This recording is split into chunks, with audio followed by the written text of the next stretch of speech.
Ambassador Helen Carter stood at the large window of the space station, looking out at the red surface of Mars below. The space station orbited the planet slowly, and she could see the lights of human settlements dotting the landscape. Behind her, the door opened with a soft hiss. "Ambassador Carter, they are ready for you," said Lieutenant Pete Jackson, her aide. He was young, maybe 25, with nervous eyes that kept darting around the room. Helen nodded and smoothed her dark blue diplomatic uniform. She had been Earth's top diplomat for 15 years, and she had never backed down from a difficult conversation. Today would be no different, even though the stakes were higher than ever before. The meeting room was large and cold. A huge table sat in the center, made of some kind of alien metal that reflected the lights above. On one side sat the representatives of the Galactic Empire. Admiral Kethver was tall and thin, with gray skin and 4 arms. His species, the Zephyrians, had been part of the Empire for over 1,000 years. Next to him sat 3 other aliens. From different worlds, all wearing the dark uniforms of the Empire. Helen walked to the other side of the table and sat down. Lieutenant Jackson took his place behind her chair. The room was quiet, except for the soft hum of the air recyclers. Admiral Kethver spoke first. His voice was deep and had a strange accent. "Ambassador Carter, thank you for coming.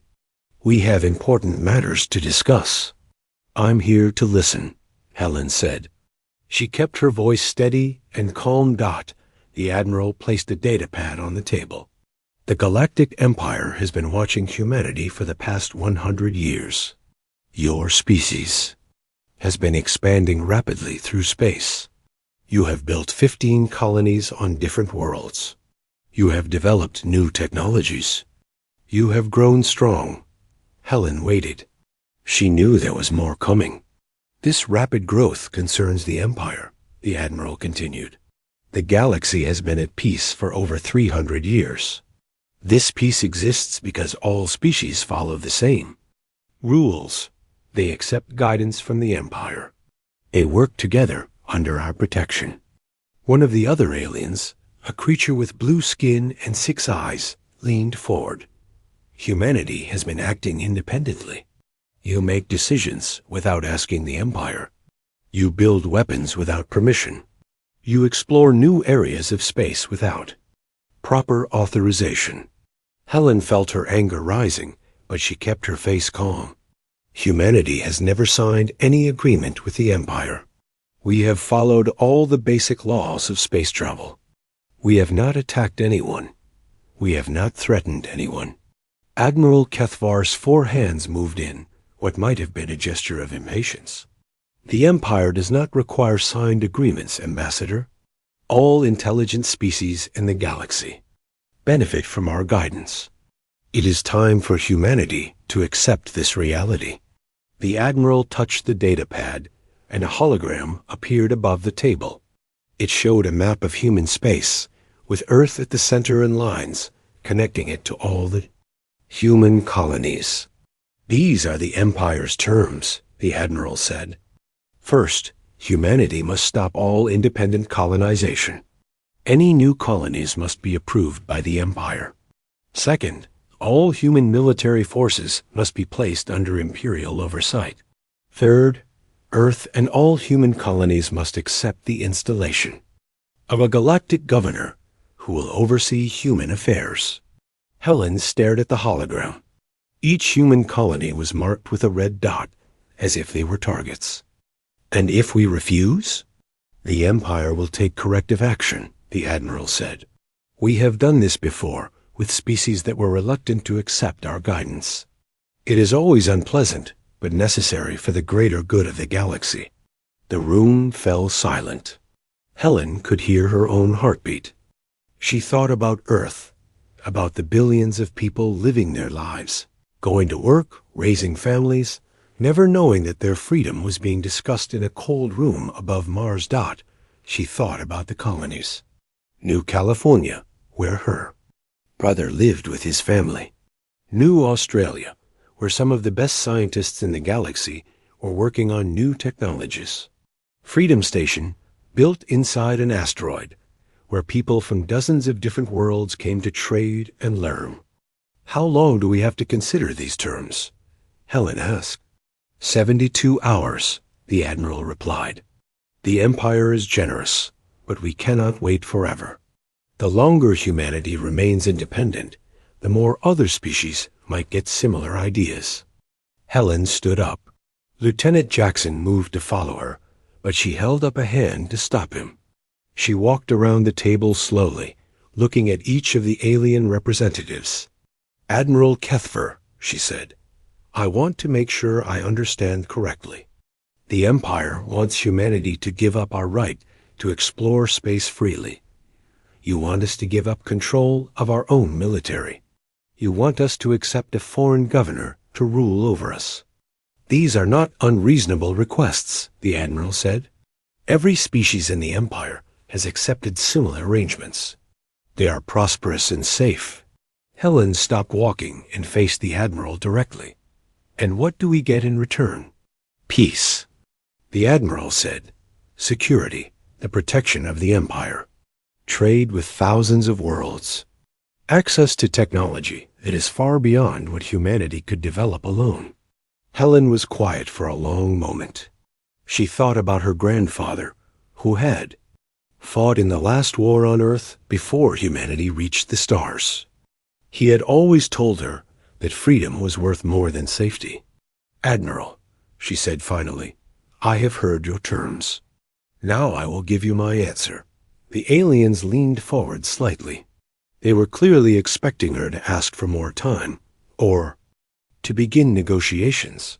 The answer is no, Helen said. Her voice was clear and strong. Humanity rejects your ultimatum completely. Admiral Kethver's gray skin seemed to darken. Ambassador, I do not think you understand the seriousness of this situation. The Empire has never been refused. Then today is a first, Helen replied. Earth recognizes no authority over humanity, except that which we grant ourselves. We will not kneel to anyone. She walked back to her side of the table and placed her hands on the back of her chair. Furthermore, as of this moment, all Imperial vessels and citizens are banned from Terran space.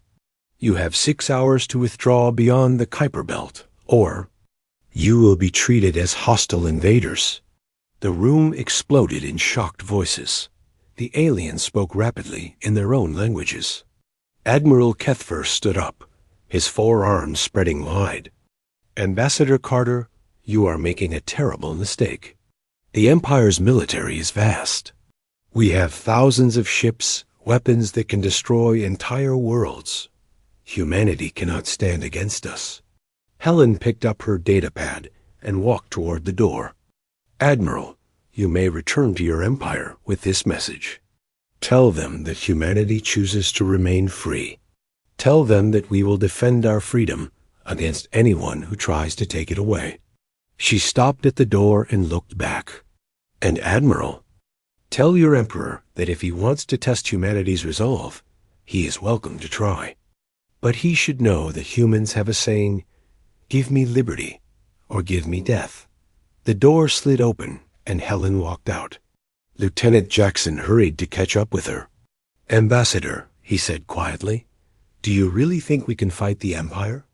Helen kept walking toward the shuttle bay.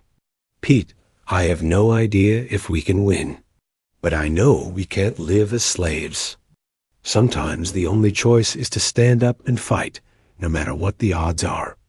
As their shuttle left the space station and headed back toward Earth, Helen looked out at the stars. Somewhere out there, the Empire was preparing to respond to humanity's defiance. But for the first time in her life, she felt truly proud to be human, that the war for freedom was about to begin. 3 days had passed since Ambassador Carter delivered humanity's refusal to the Galactic Empire. Now, Fleet Commander Zareth stood on the bridge of her flagship, the Eternal Dominion, watching the screens that showed the largest military force ever assembled in galactic history, Zaret H was a member of the Corvan species, with dark purple skin and silver eyes that reflected light like mirrors. She had commanded Imperial fleets for over 50 years and had never lost a battle. Behind her stretched a fleet of 3,000 warships from 12 different worlds, all united under the Empire's banner. "Commander," said her tactical officer, "a young Zephyrian named Vel Tar. We are approaching the edge of the Sol system. Should we begin the attack immediately?" Zarath studied the tactical display. The human system looked normal from this distance. She could see Earth, a small blue dot near the center, and the other planets orbiting their star. "No," she said. "First, we give them one last chance to surrender. Even the Empire prefers to avoid unnecessary destruction." She activated the communication system. "Human vessels, this is Fleet Commander Zareth of the Galactic Empire. You are surrounded and outnumbered by a force you cannot possibly defeat. Surrender now, and the Empire will show mercy." The response came quickly. It was a video transmission from Earth itself. A man appeared on the screen, sitting behind a wooden desk. Behind him stood several other humans in military uniforms. The man had gray hair and calm blue eyes. "Commander Zareth," the man said, "I am President Jake Morrison. I speak for all of humanity when I say this. We will not surrender." Zareth felt a flutter of surprise. She had expected fear, perhaps desperate negotiations. Instead, the human leader seemed completely calm. President Morrison continued speaking. "To the species of the galaxy, humanity wishes to coexist peacefully with all sentient life. However, we will not be subjugated. We will not kneel. We will not surrender our freedom to those who would chain us with promises of safety." The transmission continued, and Zareth watched in growing amazement as the human revealed their preparations. The asteroid belt between Mars and Jupiter was now filled with weapons platforms and mines. The moon orbiting Earth bristled with defensive installations. Even Earth itself was surrounded by energy shields that made the planet look like it was. Wrapped in blue light. "How is this possible?" Vel Tar whispered. "Our intelligence reports said humans had only basic space defenses." Zareth did not answer. She was studying the tactical display more carefully now, and what she saw made her feel cold inside. The humans had not been idle during their 100 years in space. Every human colony was now a fortress. Space stations that had looked like simple trading posts were revealing massive weapon arrays. The human president's voice drew her attention back to the screen. "We have spent the last century learning from every species we met. We studied your technologies, your tactics, your weaknesses. We prepared for this day because we knew it would come."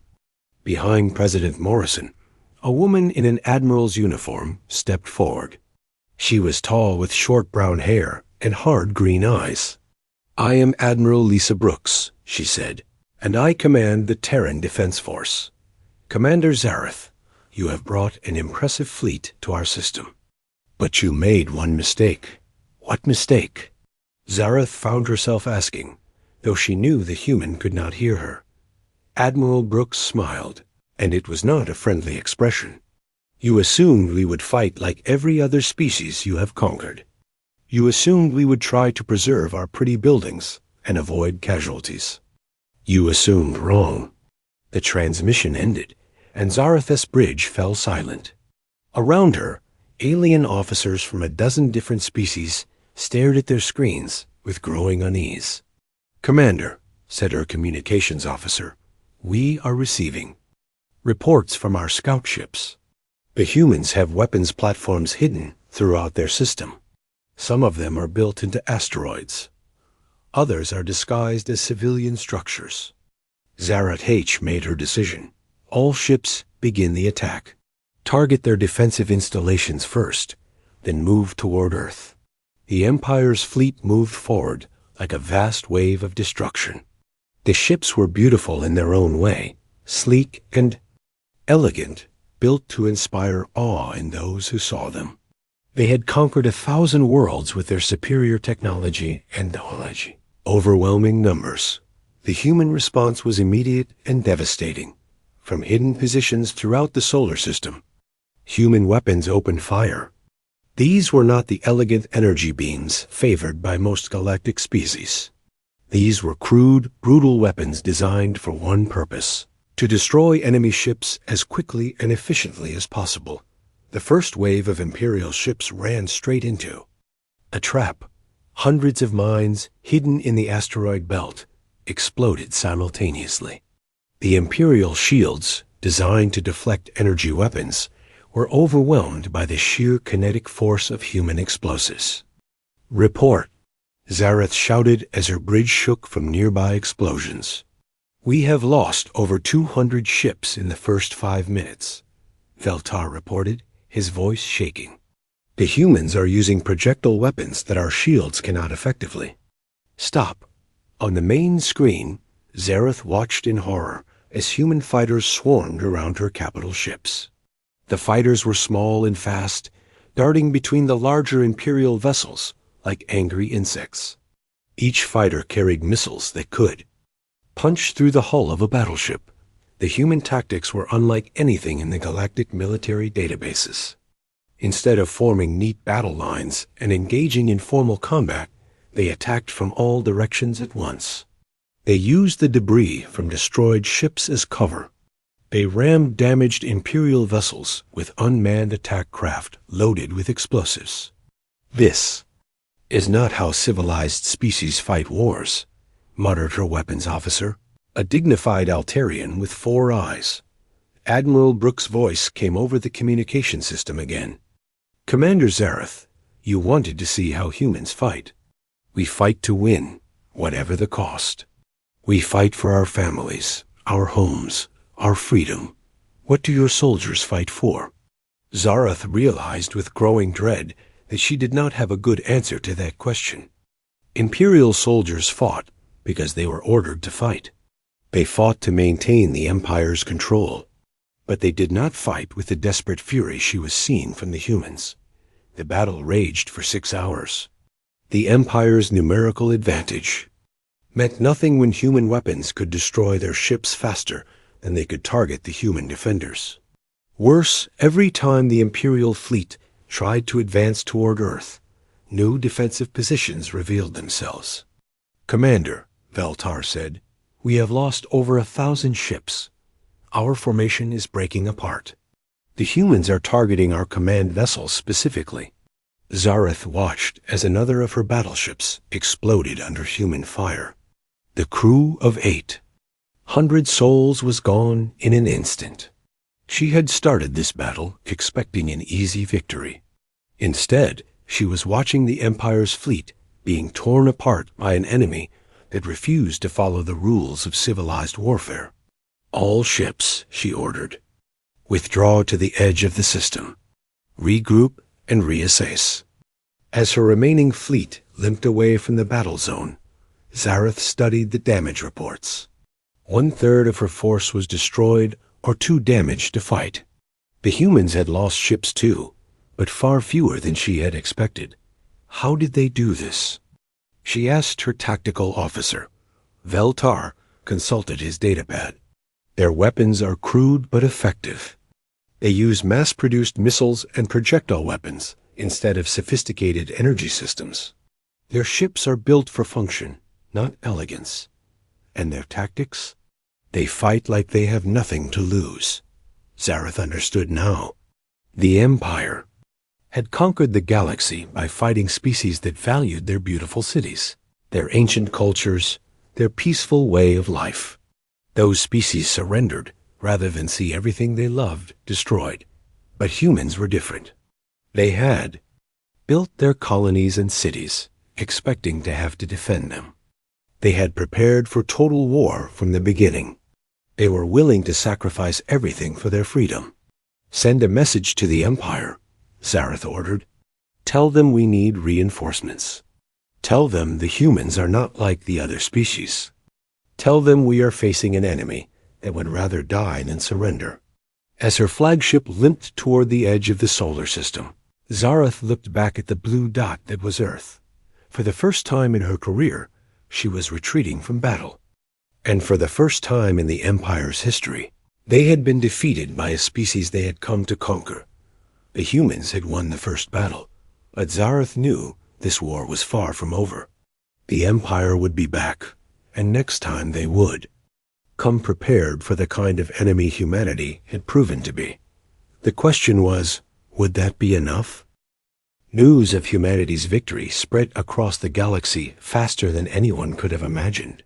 On distant worlds that had been under Empire control for centuries, beings gathered around communication screens to watch recordings of human ships driving. The mighty Imperial fleet.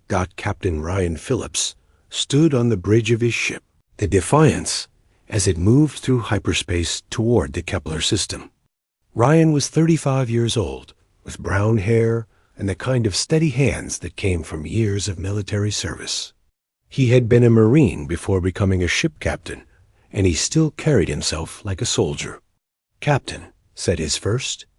"Officer Lieutenant Carroll Davis, we are receiving a distress signal. It's not from the Kepler colonies." Ryan frowned. His small fleet of 12 ships was heading to help defend human colonies that were under Imperial attack. They could not afford to get distracted by other problems. "Where is the signal coming from?" he asked. "Unknown vessel, about 2 hours away from our current position," Carroll replied. "The signal is weak, but it sounds like they are in serious trouble." Ryan made a decision that would change the course of galactic history. Change course. Take us to that signal. 2 hours later, the Defiance dropped out of hyperspace near a badly damaged alien ship. The vessel was unlike anything in the Imperial fleet. It was smaller, with organic curves, instead of the harsh angles favored by Empire builders. "Captain," said his communications officer, "we are receiving a transmission from the damaged ship." The main screen flickered to life, showing the interior of the alien vessel. The being speaking was tall and thin, with green skin and large dark eyes. Her species was unknown to Ryan, but she was clearly desperate. "Human ship," she said, "please help us. I am Commander Silandra of the Verdani people. Our world has risen against the Empire, but we are not strong enough to fight alone." Ryan studied the alien woman. She reminded him of someone who had been pushed too far and had finally decided to push back. "Commander Silandra," Ryan said, "this is Captain Phillips. What happened to your world?" Silandra's expression grew dark. "We heard about your victory at Earth. For the first time in 300 years, someone had successfully fought the Empire.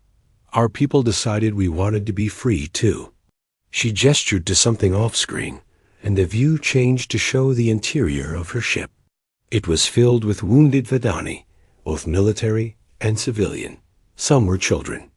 "We attacked the Imperial garrison on our homeworld," Silandra continued. "At first, we were successful. We destroyed their communication center and drove them back to their fortress. But then reinforcements arrived. We are no match for Imperial warships." Ryan felt his jaw tighten. He had seen enough innocent people hurt by bullies, whether they were human bullies on Earth or alien ones in space. "How many ships do they have?" he asked. 6 Imperial cruisers and twice as many support vessels," Silandra replied. "They are systematically destroying our cities to punish us for our rebellion. My ship and 3 others are all that remain of our defense force." Lieutenant Davis leaned close to Ryan's chair. "Captain," she whispered, "our orders are to proceed to Kepler. The colonies there are counting on us." Ryan was quiet for a long moment. He thought about his orders, about the human colonies that needed his help. Then he thought about the children he had seen on Silandra's ship, and about his grandfather who had always said that freedom was worth fighting for, no matter whose freedom it was. "Commander Silandra," Ryan said, "transmit your coordinates." "To us, we are coming to help." Carol stared at him in surprise. "Captain, are you sure about this?" Ryan stood up and faced his crew. "People, we did not close our borders to hide from the galaxy. We closed them to protect our right to choose our own path. That right belongs to every thinking being in the galaxy, not just humans." He activated the ship's internal communication system. "All hands, this is the captain. We are changing course to assist the Verdani people in their fight for freedom. I know this is not what we planned, but sometimes the right thing to do is not the easy thing to do." The Defiance and its escort ships changed course for the Altair system, where the Verdani homeworld orbited a yellow star. When they arrived, Ryan could see the devastation immediately.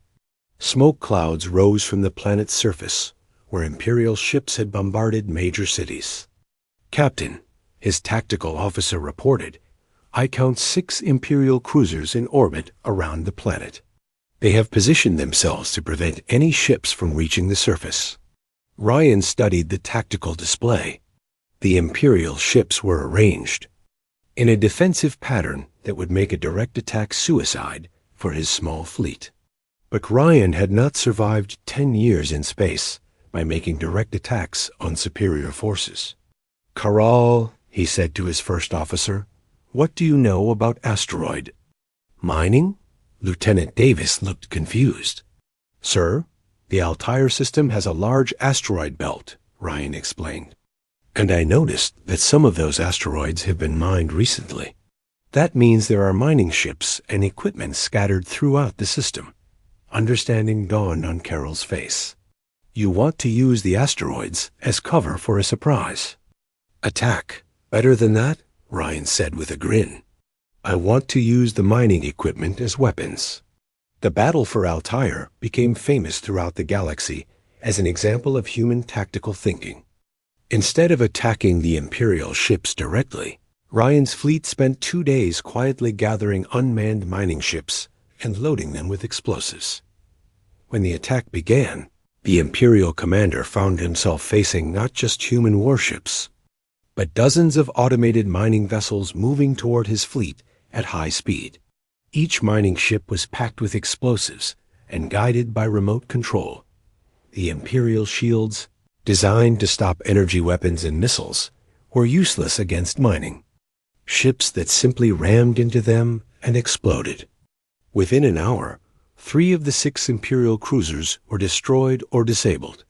But the real battle was fought on the planet's surface, where human Marines worked alongside Verdani rebels to liberate their cities. Ryan himself led a team to rescue civilians trapped in the capital city. "This way," Salandra called, leading them through the rubble of what had once been a beautiful plaza. "The Imperial ground forces have fortified the government center." Ryan and his Marines followed her through streets filled with the aftermath of battle. Everywhere he looked, he saw evidence of the Empire's brutal retaliation against the Verdani. People. Buildings had been destroyed not for military purposes, but simply to terrorize the population. The final assault on the Imperial fortress took place at dawn. Human and Verdani forces attacked together, using tactics that combined human military doctrine with Verdani knowledge of their own world. The Imperial garrison, trained to fight conventional battles against disciplined armies, found themselves overwhelmed by the fierce determination of people fighting for their homes. When the last Imperial soldier surrendered, Salandra found Ryan sitting on the steps of the liberated government building. His uniform was torn and dirty, and he had a bandage around his left arm. "Captain Phillips," she said, "I do not know how to thank you. My people are free because of your courage." Ryan looked up at her and smiled. "Commander, freedom is not something you give to someone else. It is something you take for yourself. We just helped you take what was already yours." News of the liberation of Altair reached Earth within days. President Morrison, after consulting with his advisors, made an announcement that shocked the galaxy. "Today," the president said in a broadcast to all human colonies, I am authorizing the formation of the Terran Liberation Corps. This will be a volunteer force dedicated to assisting other species in their fights for freedom. The response was immediate. Thousands of humans volunteered to join the Liberation Corps. Veterans like Ryan Phillips were promoted to senior positions, while younger people signed up for training programs. Dr. Amanda Foster, Earth's leading expert on alien cultures, was appointed as Minister of Interspecies Relations. Her job was to establish contact with species throughout the galaxy who might want to ally with humanity. The Empire has ruled through fear for too long, Dr. Foster said in her first official statement. But fear only works as long as people believe they have no choice. We are here to show them that there is always a choice. Within months, 17 different species had secretly contacted Earth, asking for help in their own struggles against the Empire. The galaxy was waking up from centuries of sleep, and the dream they were waking up to was freedom. But on the capital world of the Empire, Emperor Vorthak received reports of these developments with growing rage. The human victory at Sol had been bad enough. The liberation of Altair was worse. But the formation of what humans were calling the Alliance of Free Worlds was intolerable. "Summon my war council," the Emperor commanded. "The time for mercy is over. The human plague will be destroyed, along with every species that has allied with them." In the depths of space, the Empire began gathering the largest military force in galactic history. This time, there would be no negotiations, no offers of surrender. This time, there would be only total war. Ryan Phillips, now Admiral Phillips of the Terran Liberation Fleet, received intelligence reports about the Empire's preparations. He knew that humanity and their new allies were about to face their greatest test, but as he looked at the reports coming in from across the galaxy, Emperor Vorthak stood in the center of his throne room, watching the holographic display that showed the extent of rebellion spreading across his empire. The Emperor was ancient, even by the standards of his long-lived species. His skin was pale white, almost translucent, and his eyes glowed with a cold blue light that had terrified subjects for over 2 centuries. "Report," he commanded, his voice echoing through the vast chamber. General Thakmer, his chief military advisor, stepped forward. The general was a member of the warrior caste of the Draknari, with thick gray skin and tusks that jutted from his lower jaw. "Your Majesty," General Thakmer said, "the situation is worse than we initially believed. 23 worlds have declared independence from the Empire. 47 more are experiencing active rebellions. Imperial garrisons on 16 worlds have been completely destroyed." The Emperor's glowing eyes grew brighter. "And what is the cause of this unprecedented rebellion?" "The humans, Your Majesty. Their victory at Sol has inspired other species to believe they can successfully resist imperial rule. Worse, the humans are actively assisting these rebellions with weapons, training, and military support." Emperor Vorthak turned to face the general directly. When he spoke, his voice was like ice, and the humans must be destroyed completely. Not defeated, not conquered, not subjugated. Destroyed. Every human world, every human ship, every human being must be eliminated from the galaxy. General Thakmer nodded. "I have already begun assembling the largest military force in Imperial history, Your Majesty. Over 8,000 ships from 50 worlds. We will show the galaxy what happens to those who defy the Empire." On Earth, General Kevin Murphy stood in the war room beneath the Rocky Mountains, studying the intelligence reports that painted a grim picture of the Empire's preparations. Kevin was 52 years old, with gray hair and the kind of steady nerves that came from 30 years of military service. He had fought in every major human conflict since the colonies were established.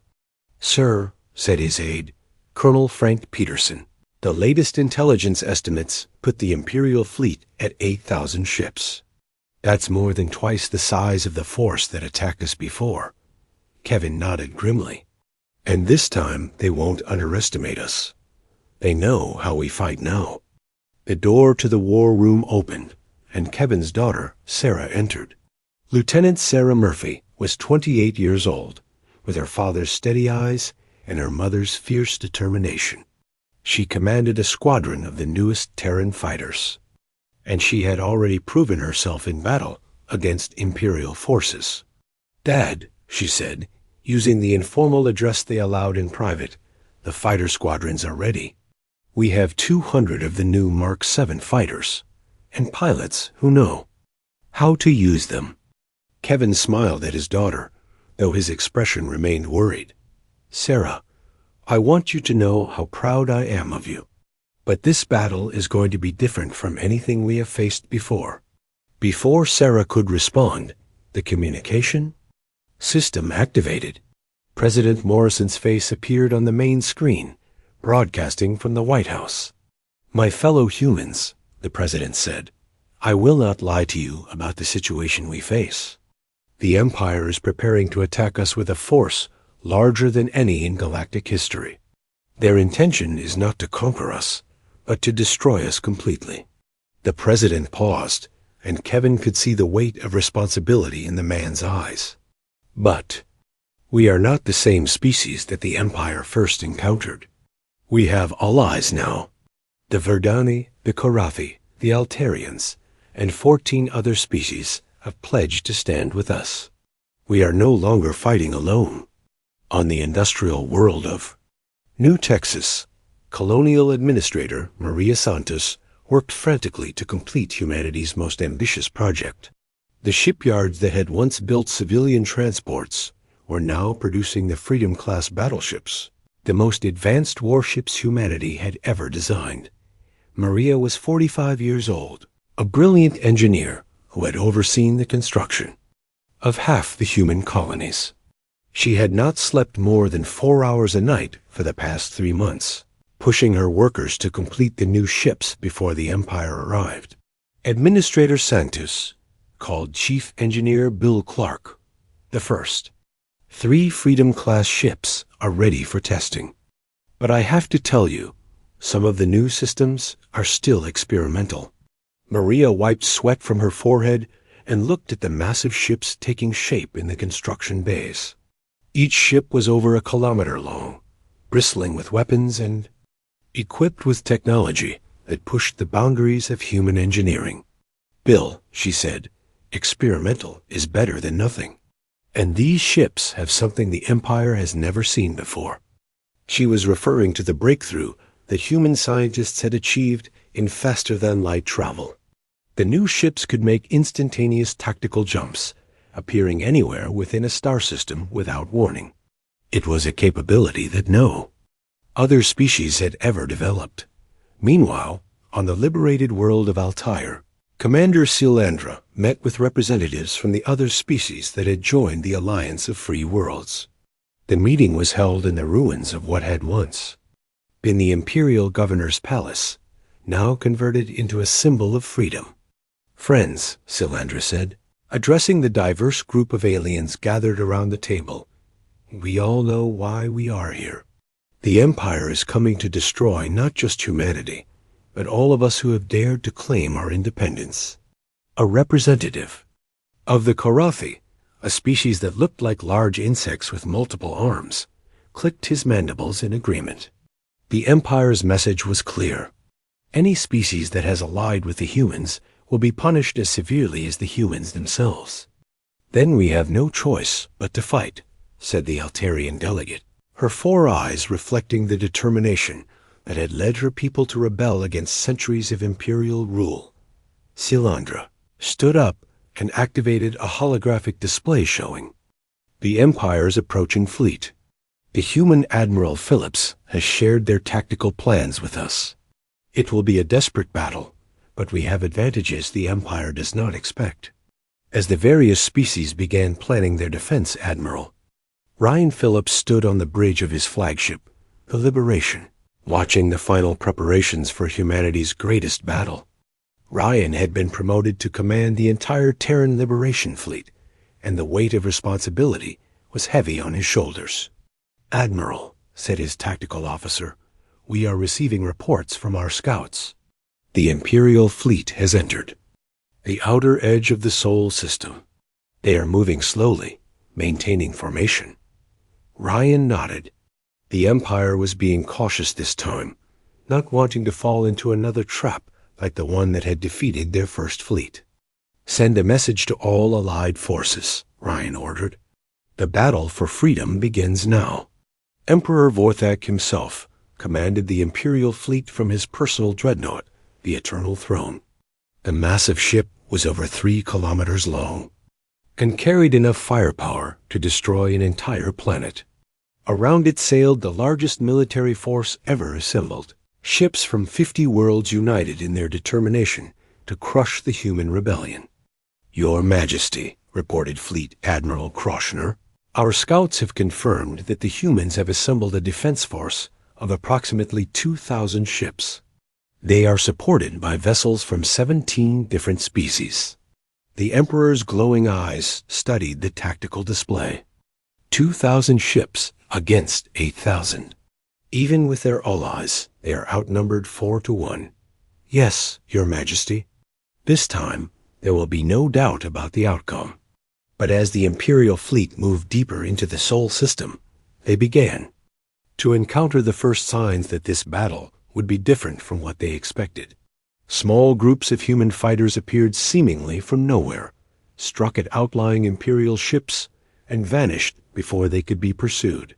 "What is happening?" the Emperor demanded as reports of attacks came in from throughout his fleet. "The humans appear to have developed." The final battle for Sol System raged across 3 days that would be remembered throughout galactic history. Ships from 47 different species fought alongside humanity against the Empire's massive fleet, turning the space around Earth into a graveyard of twisted metal and burning plasma. Admiral Ryan Phillips stood on the bridge of his flagship, the Liberation, watching the tactical display that showed the desperate struggle taking place throughout the system. The Empire's ultimate weapon, a device capable of destroying Earth's sun, was hidden somewhere within their fleet. Finding and destroying it had become the most important mission in human history. "Admiral," his tactical officer reported, "our scouts have identified the weapon carrier. It is a modified Imperial dreadnought, heavily shielded and protected by an escort of 50 warships." Phillips studied the display, calculating the odds. A direct assault on such a well-protected target would be suicide. But there might be another way. "Get me a channel to General Murphy," Phillips ordered. On Earth, General Kevin Murphy coordinated the planet's defense from his underground command center. The surface of the planet was covered by energy shields, but everyone knew those shields would not protect them if the sun collapsed. "General," Phillips said when the communication link was established, "I need you to lower Earth's shields for exactly 60 seconds. Kevin stared at the screen in shock. "Ryan, lowering the shields will expose the planet to attack. Billions of people could die. If we don't stop that weapon, everyone dies anyway," Phillips replied. "I have a plan, but I need those shields down." Lieutenant Sarah Murphy, fighting in space above her homeworld, received new orders that made her heart skip a beat. Her fighter squadron was to penetrate the Imperial formation and deliver a special weapon directly to the enemy dreadnought carrying the Starkiller device. "Red Squadron," she called to her pilots, "this is our most important mission. We need to get close enough to that dreadnought to deliver our payload." Her wingman, Lieutenant Bobby Chun, checked his instruments. "Sarah, that ship is protected by 50 Imperial cruisers. How are we supposed to get through?" Sarah looked at the tactical display and saw the answer. "We are going to use the Freedom-class ships as a distraction. When they jump in to attack, we follow them in. The confusion should give us the opening we need." The plan was desperate and dangerous, but it was their only chance. The 3 Freedom Class. Battleships, commanded by Admiral Phillips himself, would make a direct assault on the Imperial formation. During the chaos of that attack, Sarah's fighters would slip through and deliver their payload. Emperor Vorthak stood in the command center of his dreadnought, the Eternal Throne, watching the battle unfold around him. His perfect plan to destroy. Humanity was falling apart. Too many species had joined the fight, and his numerical advantage was disappearing. "Your Majesty," Admiral Crochingia reported, "we have lost over half our fleet. The humans and their allies are using tactics we cannot counter." The Emperor's glowing eyes reflected his growing fury. "Then activate the Star Killer immediately. If we cannot conquer this system, we will destroy it completely." "But Your Majesty," the Admiral protested, "our ships are still within the destruction zone. We would be killed along with the humans." Emperor Vorthak turned toward his Admiral with cold hatred. "Sometimes, Admiral, victory requires sacrifice. Activate the weapon now." Deep within the Imperial weapon ship, alien technicians began the process of charging the Star Killer device. The weapon worked by firing a concentrated beam of exotic energy at a star's core, causing it to collapse and form a black hole. Once activated, nothing could stop the process. Admiral Phillips watched his sensors as the enemy weapon began charging. He had perhaps 30 minutes before the device fired and ended all life in the Sol system. "All Freedom-class ships," he broadcast, "prepare for emergency jump. We are going directly into the heart of the Imperial formation." The 3 massive human battleships vanished from their positions and reappeared in the center of the enemy fleet, surrounded by hundreds of Imperial warships. Immediately, they came under devastating attack from all directions. "Sarah now." Phillips called over the radio. Lieutenant Sarah Murphy led her squadron of 12 fighters directly toward the weapon ship. The Imperial escorts were focused on the battleships, giving the small human fighters a chance to slip through their defenses. "Target acquired," Sarah reported as her fighters screamed toward the enemy dreadnought, beginning attack run. But as they approached their target, Imperial fighters moved to intercept them. Sarah found herself in a dogfight directly above the weapon that could destroy her world. "Bobby, take half the squadron and keep those fighters busy," she ordered. "I am going in alone." Lieutenant Chun wanted to argue, but he knew Sarah was right.